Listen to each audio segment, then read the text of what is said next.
Hello and welcome to Cybersecurity Awareness Week 2019. For ease, we call it CSAW, keeps it nice and short. CSAW was first launched by Bluegrass in 2017 with the aim of educating businesses to stay safe from the cyber threat. And basically, it's about awareness and it's education. But firstly, let me make some introductions. I'm David Thomas, Managing Director of Bluegrass Group. We provide IT managed services, cybersecurity solutions, professional services to SMEs around the Southwest and Midlands. I'd now like to introduce Tom Charteris-Moore from Stephen Scone. Hi, Tom. Tell us a bit about your role and what Stephen Scone do. Hi, David. I'm a IP solicitor at Stephen Scone, dealing mainly with data protection, information technology, and IP matters. The firm itself has around 300 members of staff based in the southwest of England. And we have a full service law firm, so we do pretty much all kinds of law. In our team, specialising in data protection, IT and IP, there are 12 of us, and so we handle a large number of data breaches and data-related matters. Which is quite handy for this webinar. Very useful. Okay, thank you very much, Tom. So today we're here to talk about things that you should consider in the event of a data breach. By considering these things, you're going to help your business stay safe, even without the breach. So if you have a breach, you don't have long to investigate. You've got 72 hours, which isn't long because that's a 24-hour clock, and that starts ticking. And it's something that you need to deal with very, very quickly. At Bluegrass, we've seen the real impact of breaches in terms of our clients, a number of our clients who have been impacted by a breach and the concern it causes. It's a very stressful time, a breach, but being prepared for it actually takes some of that stress away. The first thing is that it's important to understand the basics, because by understanding the basics, it helps to manage that concern and it helps to manage the process and also hit the timescales. All of the breach we are seeing at the moment are as a result of a person innocently making a mistake. And that mistake ends up with them being compromised. In other words, the criminal having their data. But it's a very easy mistake to make. And the person who does it isn't doing it maliciously. It's just one of those things. So we need to manage this process and the worry. And it's not just what we're seeing. We're aware of many attacks across the region and across the UK, but we're concerned here with the Southwest, and SMEs are starting to get more and more concerned about what's going on. Also, it's worth saying that in a lot of cases, the end client doesn't know what to do when there's a breach. And this is something that Tom and I have seen with the breaches that we've worked on together. It's a bit of a panic sets in. But in reality, the steps that we go through here are very straightforward. Yep.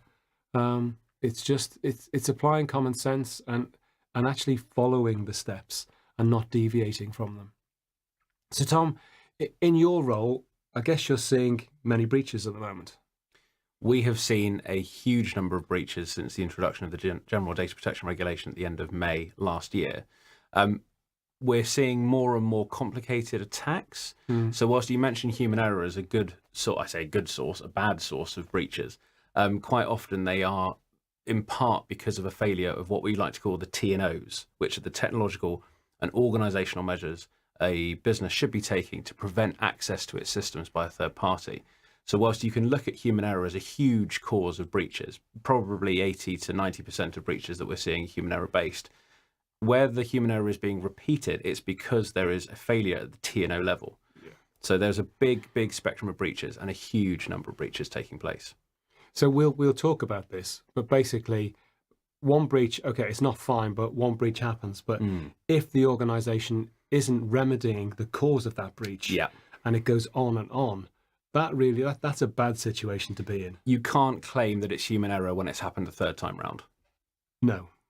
That's an organizational issue. Okay. So I guess we tie this back to GDPR. Have you seen an increase in the breaches since GDPR became law? So to give you an idea, we have dealt with around 180 breaches since the 28th of May 2018. And that's quite a short period for quite a high number of breaches. Before then, the number of breaches was less than one a month. So yes, the number has gone up significantly. And your clients are predominantly Southwest based, aren't they? We have, as a Southwest-based law firm, the majority of our clients in the Southwest, and majority of those clients are SMEs, so probably in the region of the £1 to £5 million turnover, around about 500 staff, sometimes more, sometimes less. So this genuinely is real for the SME. For the SME, this is dangerous because the attacks we're seeing in that part of the sort of marketplace are deliberately targeted towards them. They are usually medium to low tech companies who are dealing with high numbers of emails. They have varied skill sets in staff. And you then have an attack which takes place not with the sole purpose of obtaining the personal data of the organization, not necessarily to take information from the organization and sell it on the dark web, but to obtain financial information or simply to disrupt the business. So a ransomware attack, as you well know, is used deliberately to raise funds out of the individual who's received it. Yeah. SMEs are so easy for a cyber criminal to attack because they typically have less advanced security, their staff aren't well trained, and they're more likely to respond with a positive or panicked action to the attack. And pay the fine. And pay the ransomware. Pay the ransomware, which is obviously what you shouldn't do. What you shouldn't be doing. And it's a last case, paying the ransomware. So do you think this is because, or there are more breaches or more reportable breaches because of having to report to the ICO? Or is it that the criminals are taking advantage here of GDPR? Or is it a combination of several things? I think it's a combination. We've seen a different level of attack. So we've seen previously a lot of attacks have been completely automated. And as systems have become more intelligent and as businesses have been able to get their hands on more advanced systems, what we've seen is that some of the more basic attacks are becoming more successful because they involve a human element by the attacker. And humans have an ability to almost inherently trust another human. So sending an email which appears to be from a human, which may well have been sent by another individual, is an easy way to get access to a system. Other ends of that, human error point, well, previously, under the old Data Protection Act, you simply didn't have to report if you'd sent an email to the wrong address. Whereas under the GDPR, if you've affected the rights and freedoms of a citizen by sending an email to the wrong address, then you may well be in a reporting situation. So it's inevitable that the reporting numbers would go up in that respect. Okay. So it's something which it's getting worse. It's not getting any better. It will never get better. Okay, that in itself is concerning, isn't it? Because we're all here to run our businesses and we want to protect our businesses, but the criminals are doing everything they can. Yeah, and the best you can do is be prepared. Yeah, and hopefully those who are watching will be able to get those be prepared tips from this webinar. So from our perspective, the main breaches that we're seeing involve phishing emails. We're seeing a lot of those. Particularly with Office 365. What types are you seeing? So I would agree with you. The majority are going to be phishing emails where a basic amount of staff training would probably see off the majority of risk. The other common types of breach that we are seeing are failure to check data and details. So postal to the wrong address, email to the wrong address, providing access to the incorrect individuals, failure to authenticate individuals on access. So we've seen people, there's a thing called tailgating where you might access a building by following somebody through a security door. Seen quite a few of those. We also have seen a number of issues with disgruntled members of staff or contractors who would lift data from an organization either for their own gain or because they know that it will disrupt the organization that they're not happy with. That's interesting. So even those people who you might trust are actually going through this lifting of data. Yes, and to make things worse, the recent case law on this shows that as an organization, you have a responsibility to make sure that those individuals can't take that data away. And you could be vicariously liable if they are found to have taken the data off-site. So an undisclosed third-party breach would be your responsibility as the employer. So an SME that takes on a contractor or short-term member of staff, when they leave, they need to have some certainty that that data that they've had access to has not been removed. And for the whole time that they're under their employment, they need to have a mechanism of control. One of the things that we've seen is that businesses, rightly after the introduction or just before the introduction of the General Data Protection Regulation, took some time to map their data and identify what data they held about their staff But one of the next steps, which we haven't seen every business go through, is what access does each member of staff have to each type of data that the organisation holds? And in that scenario, the easiest thing to do, of course, is to clamp it down, but that's going to restrict business. So there has to be a common sense attitude. There has to be some training. There has to be some policy, some plans and procedures. And there has to be a thought as to, we onboard this individual and we give them some training. What about when they leave? And what about for the duration of time that they're there? How do we control their access to all of the data within the systems? It's a big area, isn't it? It's huge. And we'll touch on this later, but one of the things you've mentioned several times is training. Yes. It's going to be absolutely critical in the conversation we're about to have. Yep. So in the event of a breach, when Bluegrass get involved, an IT company, the first step for us, or the first step we would see for a business to do, is to inform their IT department or IT provider. So for those of you who are listening, I'd say that's absolutely critical. Don't delay. Make sure that somebody who is responsible for your IT actually is made aware, because that then allows for containment. Containment is critical, because if you have something which is going to be reportable to the ICO, you want to be reporting the minimum amount of data that's been taken or compromised. Whereas if you don't deal with this, you're making the problem worse. So from an IT perspective, first step, make sure the IT department are aware, your IT provider. Now, from your perspective, Tom, Yes. from the legal perspective, what would you expect to see as the next most important step? I would hope that the organisation has got a policy or a plan where it can run through the situation, so it knows what it should be doing in this circumstance. If there's been a breach, the right person, usually a privacy officer or data protection officer, is going to provide information to the relevant people to make a decision. That might be a board of people, that might be a strategic decision-making panel, it doesn't matter who, but at least there's a report that's filed so that a decision can be made. In our role, we see a lot of our clients require our advice because they're not sure whether or not to report. You mentioned earlier the 72-hour period, which is a consecutive amount of time from the time that the breach occurred or when you ought to reasonably become aware of the breach. And those two things are both very difficult to necessarily ascertain. If you have a member of staff who has opened an email, say take a phishing attack, which is a nice easy example, and they've clicked a link and then the link has installed some malware on their computer and then the data has been accessed within their mailbox by a third party and they're unaware of it. Should we have become aware when the member of staff sees emails going out from their mailbox that shouldn't have been going out? Or should we have been aware when our systems, which were monitoring traffic, noticed a spike in data? Or should we only then become aware when the member of staff reports to the privacy officer and says, I think there's been a breach? It's very difficult to pinpoint the time.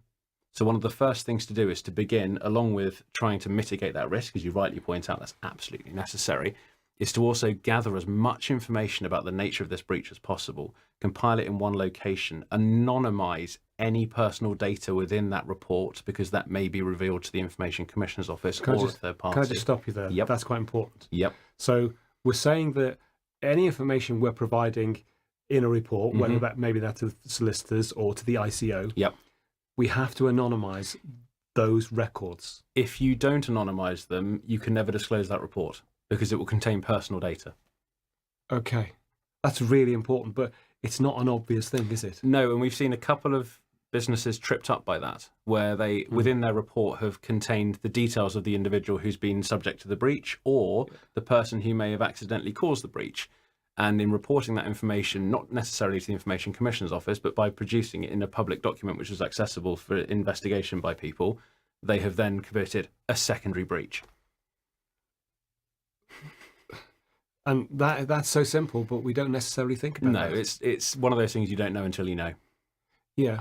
Yeah. So it is vital that we take the correct steps, and that we have to give the right information to the ICO. Yes. Assuming that you have to report. Yes. Yes. So the 72-hour period is not you have to report within 72 hours. You have to make a decision as to whether to report in the 72 hours and then report within that same period of time. So you should compile the report regardless of whether you think from a gut instinct that you're going to have to report. Take advice on the report which you then submit. And then once you've taken your advice, you can make decisions as to whether or not you tell the Information Commissioner's Office, the affected data subjects, roll out information internally, also set out in that report what mitigating steps you've taken and are going to take in the future. Yeah. That's the absolute number one thing. Unfortunately, the majority of people at the moment panic. And when they panic, what kinds of things are they doing? They're paying the ransomware, they're filing ICO reports or phoning the ICO and saying, I've had this breach, which of course, if they're doing that, implies to the ICO that they don't know what they're doing because they haven't got a breach and escalation procedure. So the ICO might take an interest because they're reporting a breach that's non-reportable. There's all sorts of things that people do in, when either their head's in the sand or their head's in the clouds. It's concerning. It is. So just continuing this theme then, so from an IT perspective, our first step is to contain. From a business legal perspective, it's about understanding the nature of the breach and the risk of the breach. Sorry, the damage the breach can cause. Well, the key question will be, does this breach pose a risk to the rights and freedoms of an EU citizen? Yeah. And if it poses a risk to even just one EU citizen, it is likely to require reporting. Okay. And does the reporting have to be in a set form so that the ICO are given the information in a competent way so that the business looks competent as well? The ICO provide a reporting form, and you can also phone the ICO up. Obviously, if you phone the ICO, they'll just ask you questions. Whereas if you draft a form, you have the time to work through it, revise the answers, double check on your facts. As you rightly point out, it would be quite embarrassing to tell the Information Commissioner's Office one thing, and then when they respond and ask for further information, have to tell them something different. Yeah. That is where they might begin to take more of an interest and think about issuing a fixed penalty notice rather than guidance. Okay. So also in relation to reporting, one of the things that we have assisted with is not just the containment, but is also the investigation, so the depth of the breach and seeing how far it goes back. And one of the important aspects is that you have to be able to interrogate your data over the term that the breach occurred. And I don't know what you're seeing, Tom, but there are instances where we've seen that actually the client can't get back to that full term. No, and that is a very difficult situation to be in. So where we're looking at whether or not a breach should be reported, one of the things we want to do is ascertain how much data has been accessed by an unauthorized third party, or has been deleted, or has been sent to the wrong person. Right. The breadth and depth of that data is absolutely essential to identify. In some circumstances, doing that is quite straightforward. So if I've sent an email to the wrong person, I know what was in that email. If I've clicked a link in an email and it's installed some malware and they've then gone through the system and begun to pull data from the system and we can't ascertain what data, where, how, why, and when, that's where we have a real problem. Yeah, I can see that. So one of the things that is key, which is going to sound very odd, is that you have to make sure that your data backups are robust and that they can go back a period of time so that you can access your data, because it's possible that they may actually delete data along the way.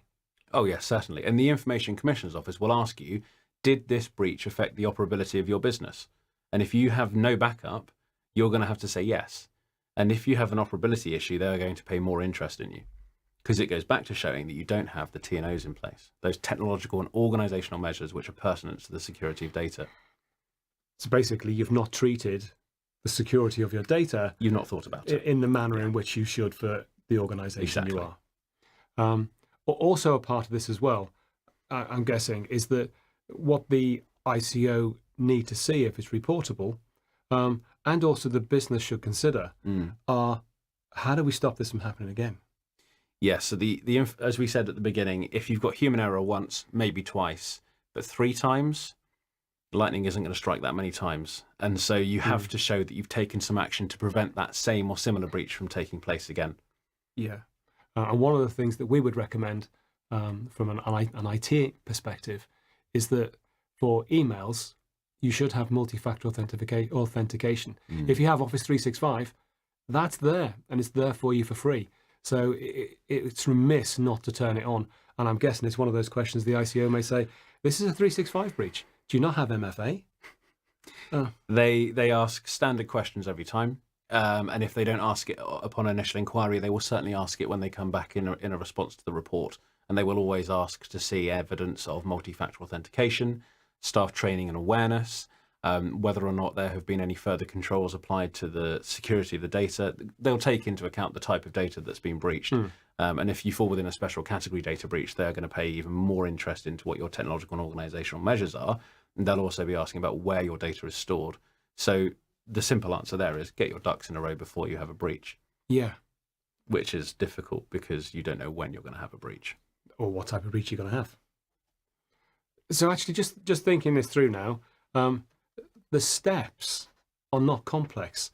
The process you might have to go through to determine the level of breach is the complex bit. But the steps are contain, inform your IT company, make an assessment, seek advice in that process, and that can be utilizing the form checklist that the ICO give you, but certainly it's the seek advice on the breach that's happened. Yes.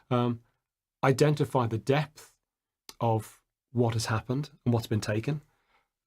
Implement or recommend solutions that are going to be implemented. Yep. And then taking, and I know you're a solicitor, Tom, so I know the answer is going to be yes here, but take legal advice on whether you need to inform the ICO or not. Yes. Do not go on a gut instinct, because there is one part which we've talked about at length, which is the reporting. And you're absolutely right. The idea of reporting is quite straightforward because it's a step-by-step process. The difficulty can come from the speed at which you might need to do that, because the 72-hour period, which is consecutive time, doesn't stop for weekends. It doesn't stop for night time. It just runs from the time that the breach happened or when you ought to have become aware of the breach.